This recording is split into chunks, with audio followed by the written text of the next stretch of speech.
have a look at some particular examples so as to make our concept quite clear and quite firm in the introductory part of isomerism. Okay, so as on the board you can see, we have been asked a question and some few molecules have been given. Okay, so we got to give some various functional isomers or otherwise isomers of the given structures. Okay, so what we will do is, the very first thing is we'll be drawing the structures for these particular molecules. Okay, so let's start.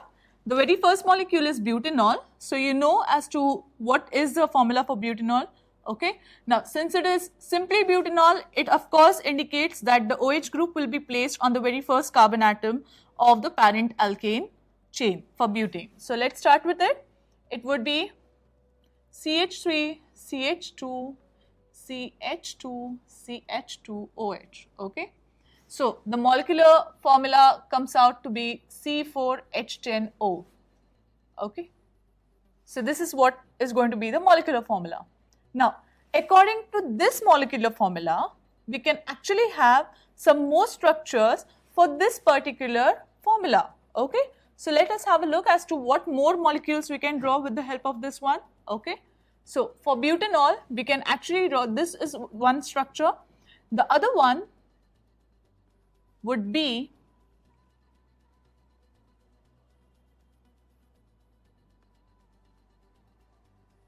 wherein I can place the OH group on the second carbon atom. Okay, fine.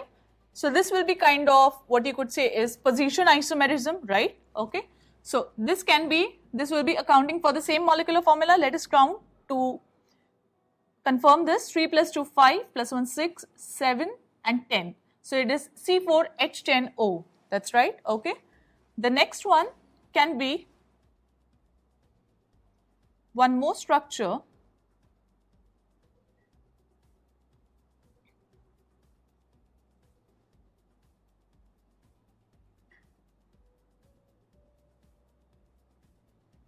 which would look like this. Okay, this is your, again, the butane chain. If you remember, it's a isobutane chain. Okay, so this will be something like 1, 2, 3, 4, C4, 3 plus 3, 6, plus 2, 8, plus 1, 9, 10. Again C4H10O. After this, we'll be having our next structure. Okay, so over here we'll be having a different functional group being introduced. Okay, till now we were using the same functional group of alcohol. So let us have a look.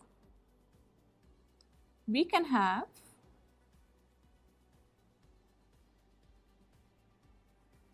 let us fill in the hydrogen atoms. Okay, just have a look. 3 plus 2, 5, 7 and 10. So that is again C4H10O. Okay, the other linkage can be placed in this way also. Okay, and the last one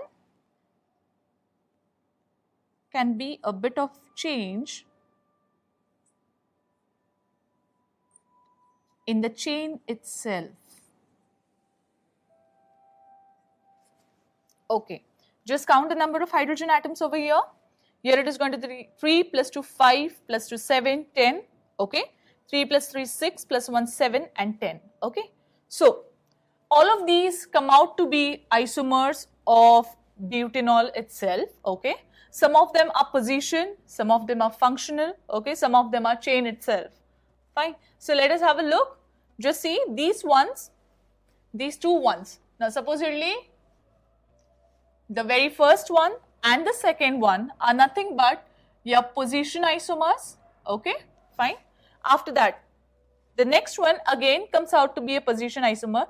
But then if we go to see these first and the second and the third one, or the first and the third one, they come out to be chain isomers also. Okay, and position isomers also. Fine. So in that case, you would be saying we are having some chain isomers too. Okay, then in the next cases, okay, these three molecules and this one, that is butanol and the ethers, come out to be functional isomers because we are using two different functional groups. Okay, and after that again it is the position isomerism which is taking place. Okay, so this was the gist of butanol molecule. Let's go on to the second molecule, that is pentanal. Okay, pentanol, let us draw the structure. It's going to be 5 carbon atoms in the skeleton. Okay, and since it is al, that is an aldehyde, so of course it would be on the very first carbon atom. Rest of them will be filled up by the hydrogen atoms. Okay, so this comes out to be C5H10O. Okay, now the very first thing which clicks in our mind would be we can have functional isomerism over here again. So in that case, we can have a different functional group. Okay, for an aldehyde, we can always have a ketonic group. Okay, so let us have a look as to where we can place our ketone. Okay, so that can be, this is our carbon skeleton of 5 carbon atoms. Okay, and we place the ketonic group on the second carbon atom. Fine, rest of them are filled up. Let us count the number of hydrogen atoms to confirm our base. Okay, it's 3 plus 2, 5, 7 and 10, that is C5H10O. Of course, yes, these two are functional isomerisms of each other. One more we can have by simply placing the ketone group on the third carbon atom. Okay, so we are having position isomers or positional isomerism being seen in the second and the third molecule itself. Now after this, we could have one more isomer. Okay, so that would be the branch structure. So let us have a look.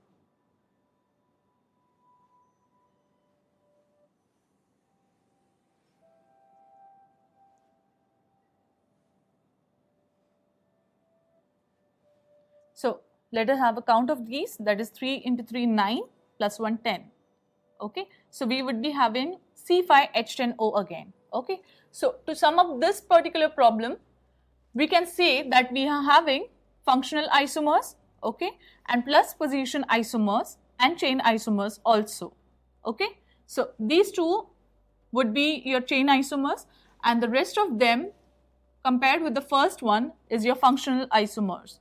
Okay, and these three structures, or otherwise these two structures, would be simply position isomers. Have a look and we'll move on to the next problem. Now let us have a look at the third example of butane 1-amine. Okay, so what we'll be doing is we'll be drawing the functional isomers and the isomers of this particular structure. So let us start with writing down the formula for the same. Okay, so that would be CH3, CH2. It's nothing but simple 4 carbon atoms which will be bonded to an amino group. Okay, so but obvious it's the very first carbon atom which will be attached to the amino group, that is NH2. Okay, now this turns out to be nothing but a primary amine, of course, yes. And let's sum up the number of carbon atoms. So it's 4 over here.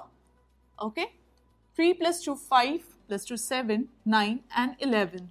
So it's C4H11N, which turns out to be the molecular formula. Now, in case of functional isomerisms, if you remember, we have defined it as wherein the functional groups would be different, okay, with the same molecular formula. So, same applies over here also.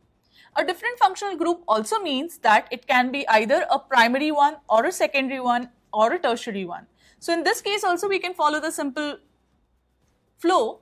So, for a secondary amine, if we go to draw a general structure, we know that it is going to be something like this. Okay, this will be our secondary amine, fine, and a tertiary one would look something like this, wherein the nitrogen atom is going to be surrounded by 3 alkyl groups. Okay, so same ways we draw the structure in this way. So for under secondary amine we can have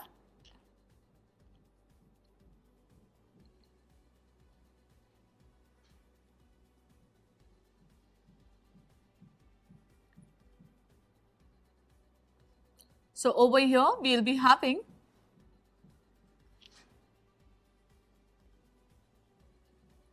the structure like this. okay. So that would be nothing but diethylamine, okay. One more structure we can have in this case, wherein a methyl group will be on one side, okay, and this can be written in this way also, okay. So for a confirmation, let us just count the number of hydrogen atoms and carbon and nitrogen, okay. In the initial secondary amine, we are having 3 plus 2, 5, plus 1, 6, 6 plus 5, 11. So it is again C4H11N. In the next structure, 3 plus 1, 4, 5, and 5 plus 6, 11, okay. So it is nothing but an isopropyl methyl amine, okay. Fine. These two structures will correspond to the secondary amine structure. Let us look out for the tertiary one, okay. So in this case, we can have just one structure, of course. So over here, let us just have a look, wherein my nitrogen would be surrounded by 3 alkyl groups. So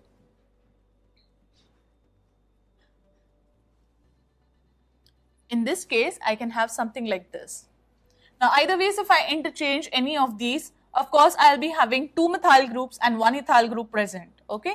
So over here also, we go to count the number of hydrogen atoms, that is 3 plus 3, 6, 6 plus 3, 9, plus 2, 11. Again, it sums out to be C4H11N, okay. So this is the molecular formula for this tertiary amine, okay. Now, these all are nothing but functional isomers of butane 1 amine, okay.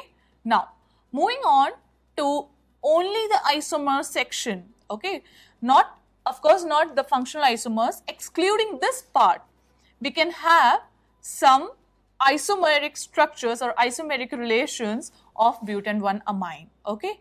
Now, in that case, we can draw some more structures, okay. Now, in this case, we are having the one which has been written over here, okay. Now, in the second case, we can have the structures in many forms as I draw on the board.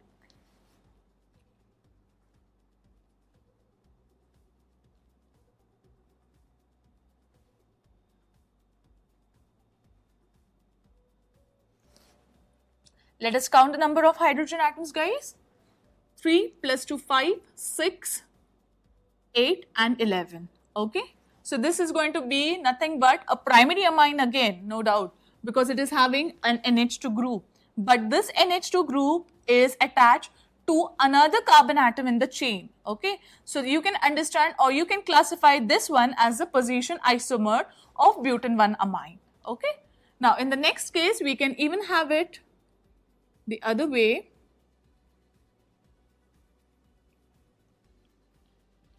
Wherein I would be drawing a chain isomer of butane 1 amine.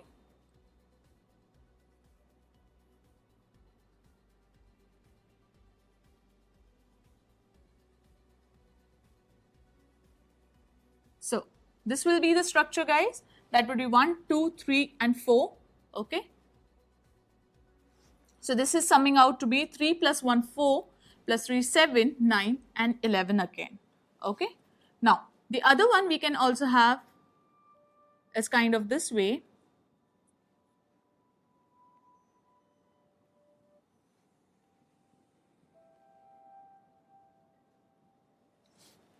So wherein my carbon structure would be the neo one. Neo, of course, you know, it's nothing but the second carbon atom is going to be attached to 2 methyl groups in the chain. So you can even say that these are the chain isomers of the very first structure which we have drawn as the question part, okay. And of course, this is going to be even the position isomer, okay. So this comes out to be again the same way, that is 3 into 3, 9 plus 2, 11. So it gives me the same molecular formula, that is C5H11N. So all of these can be called as simply the isomers of butane 1 amine, while these one on this side can specifically be called as functional isomers of butane 1 amine. In the next part, we'll be dealing with the next category of isomerism.